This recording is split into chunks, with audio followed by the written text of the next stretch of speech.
임플란트를 심을 때 가장 많이 고려돼야 하는 상황이 그 뼈의 양이에요. 사실은요. 뼈도 무르신 분들이 있고 단단하신 분들이 있고, 잇몸뼈도 많이 없으신 분들이 있고 조금 없으신 분들이 있고, 이거를 갖다가 잘 판단해서 진단을 해가지고 이제 임플란트 시술을 들어가야겠죠.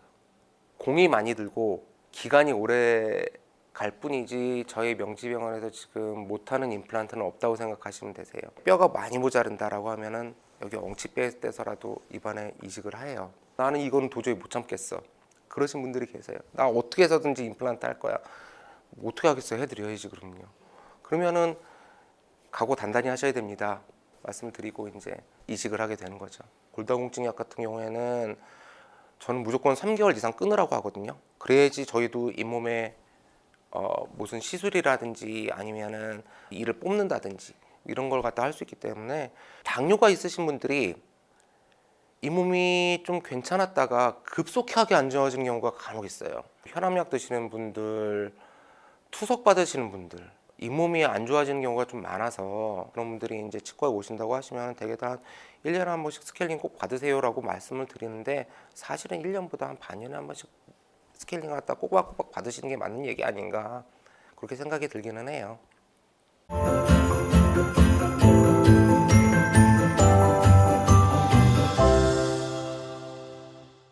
건강한 요일의 앨리스, 명지톡 치과를 담당하고 있는 김기환입니다. 임플란트 수술 시 고려 사항에 대해서 좀 여쭙고자 해요. 임플란트를 하려면 잇몸이 좀 그래도 어느 정도 버텨줘야 되지 생각하는데, 잇몸이 좋지 않은 사람들도 임플란트를 할 수 있나요? 잇몸이 좋다고 하면은 이가 빠질 이유는 없을 것이고, 잇몸이 안 좋고 많이 녹아 있고 그런 경우가 이제 대부분 이가 흔들려서 이제 빠지게 되는 경우가 되겠죠. 그만큼은 보충을 해줘야지 임플란트를 갖다 거기다 심을 수가 있어요. 임플란트를 심을 때 가장 많이 고려돼야 하는 상황이 그 뼈의 양이에요. 사실은요. 뼈가 무르신 분들도 있고 뼈가 단단하신 분들도 있으세요. 좀 무르신 분들은 사실 약간 좀 더 임플란트를 심고 나서 기능을 하기까지 좀 더 오래 기다리기는 하는데, 임플란트가 안 붙냐 그런 건 또 아니에요. 오히려 뼈가 단단하신 분들의 실패가 나는 경우도 종종 있거든요. 이게요. 뼈도 무르신 분들이 있고 단단하신 분들이 있고, 잇몸뼈도 많이 없으신 분들이 있고 조금 없으신 분들이 있고, 이거를 갖다가 잘 판단해서 진단을 해가지고 이제 임플란트 시술을 들어가야겠죠. 그러면 골다공증 환자도 임플란트 시술이 가능한가요? 골다공증 환자도 임플란트를 시술을 많이 해요. 문제는 현재 나와 있는 골다공증 약들이 다른 뼈들은 좀 단단하게 만드는 경우인데 잇몸뼈를 녹이는 경우가 굉장히 많아요.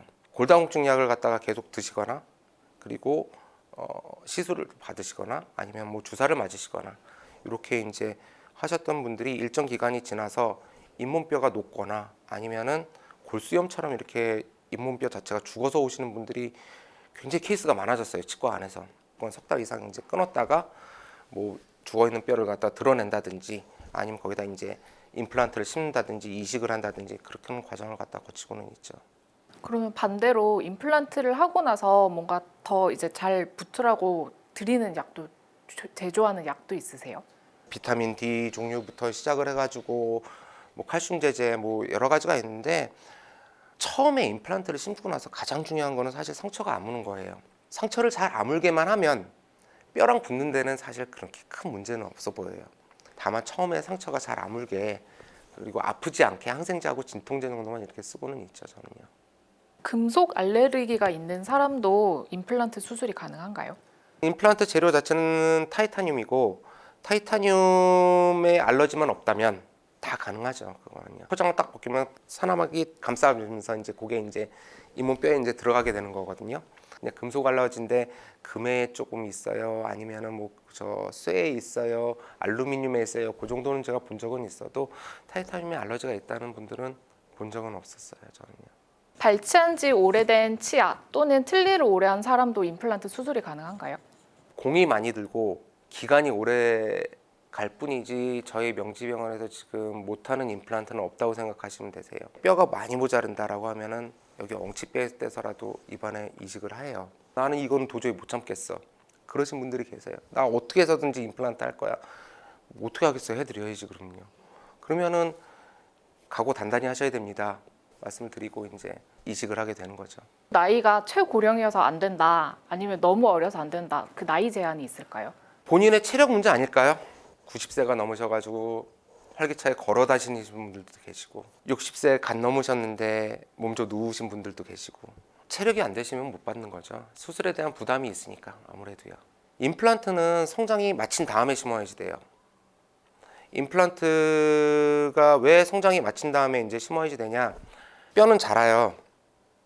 특히 위턱, 아래턱 전부 다 앞에 아래쪽으로 이렇게 자라게 돼요. 자라게 되는데 임플란트는 자라질 않아요.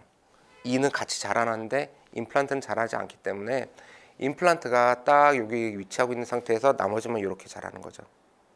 그러면 이가 이렇게 성장기가 끝난 다음에 임플란트를 심어라. 치과 의사들이 대개 판단하는 성장은 손바닥을 갖다 엑스레이를 딱 이렇게 찍어봐요. 엑스레이를 딱 찍어보고 이 성장판이 닫혔는지 안 닫혔는지 그걸 보면 이제 나오죠. 성장이 끝났는지 안 끝났는지는요. 어느 정도 되면은 임플란트를 어차피 해야 될 것 같으니까 미리 한다는 개념이 필요가 있을까요? 여러 가지 기능이 있거든요. 치아에요. 그걸 갖다 정확히 다 재현해낼 수 있냐? 그렇지는 못해요. 자기 치아를 갖다가 살려서 1년이라도 더 쓰는 편이 훨씬 더 낫죠. 그거는요. 향후 임플란트를 갖다 사실 계획을 하게 되면은 치료 계획을 갖다가 저는 좀 공격적으로 잡아요. 주위의 치아가 염증이 있어서 잇몸이 녹아 들어가기 시작하는데 그 옆에다 임플란트를 심는다. 약간 좀 부담되거든요. 저도요. 그거는요. 뽑아야 되면은 여기는 많이 흔들리고 여기는 조금 흔들리는데 그러면은 같이 드러내고 임플란트 2개 심는 게 훨씬 더 낫습니다라고 얘기하는 경우는 있어요. 다만 이 2개의 이가 전부 다 조금씩밖에 안 흔들리는데 그러면은 어쨌든 간에 살려서 오랫동안 가는 게 낫죠. 그러면요. 기저질환이 있다거나 임플란트를 하기 전에 어떤 점을 고려해야 하나요? 골다공증 약 같은 경우에는 저는 무조건 3개월 이상 끊으라고 하거든요. 그래야지 저희도 잇몸에 무슨 시술이라든지 아니면은 이를 뽑는다든지 이런 걸 갖다 할 수 있기 때문에 당뇨가 있으신 분들이 잇몸이 좀 괜찮았다가 급속하게 안 좋아지는 경우가 간혹 있어요. 혈압약 드시는 분들, 투석 받으시는 분들, 잇몸이 안 좋아지는 경우가 좀 많아서 그런 분들이 이제 치과에 오신다고 하시면 대개도 한 1년에 한 번씩 스케일링 꼭 받으세요라고 말씀을 드리는데 사실은 1년보다 한 반년에 한 번씩 스케일링 갖다 꼬박꼬박 받으시는 게 맞는 얘기 아닌가 그렇게 생각이 들기는 해요.